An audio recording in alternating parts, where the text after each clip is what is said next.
চাপৰ আৰক্ষীৰ এক ব্যতিক্ৰমী পদক্ষেপ, যি পদক্ষেপে ৰাইজক উৎফুল্লিত কৰি পুলিচৰ প্ৰতি ৰাইজৰ আস্থা অটুট ৰখাত সহায়ক হ'ব। কি আছিল এই পদক্ষেপ, ক'ত আৰু কাৰ প্ৰচেষ্টাত হাতত লোৱা হ'ল এনে এক ব্যতিক্ৰমী পদক্ষেপ? চাওঁ আহক এই সম্পৰ্কে আমাৰ এক বিশেষ প্ৰতিবেদন।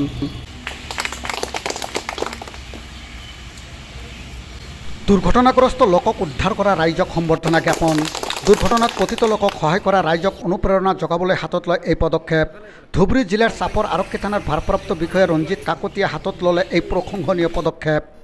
যোৱা ২৬ জুনত চাপৰ মৌতাৰিস্থ ১৭ নং ৰাষ্ট্ৰীয় ঘাইপথত এক ভয়ানক দুৰ্ঘটনাত পতিত বলেৰো গাড়ীখনত আবদ্ধ হৈ পৰা ৩জনকৈ ব্যক্তিক প্ৰাণ ৰক্ষা কৰে গাঁওখনৰ ৩২জনকৈ লোকক সম্বৰ্ধনা দি এখনকৈ মানপত্ৰ প্ৰদান কৰি উৎসাহিত কৰে চাপৰ আৰক্ষীয়ে। চাপৰ আৰক্ষীয়ে মৌতাৰীবাসীৰ মানৱীয়তাক সন্মান জনোৱাৰ লগতে আমিও ধন্যবাদ জ্ঞাপন কৰিছোঁ মানৱীয়তাৰ নিদৰ্শন দাঙি ধৰা মৌতাৰীবাসীক।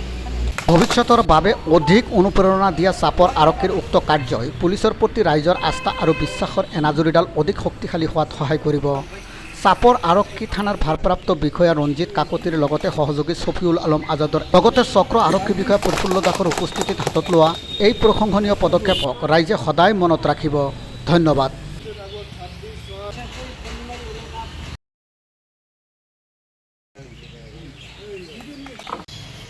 জমিউল হক